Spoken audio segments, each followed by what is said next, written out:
to celebrate the birthday of Terri Nunn of Berlin.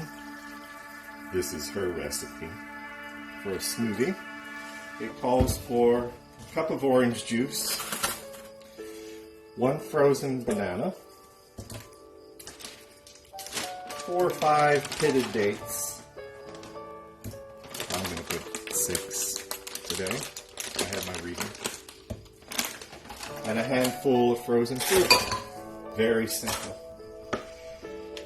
Seal it up. You know, if Terri Nunn could look as good as she does, she's eating something right. So, with that,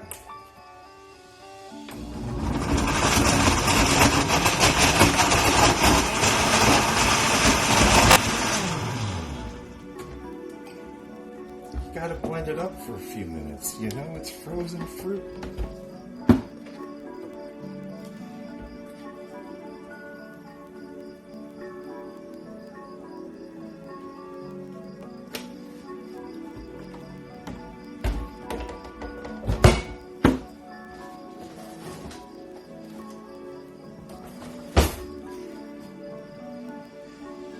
There you have it from the luscious Terri Nunn.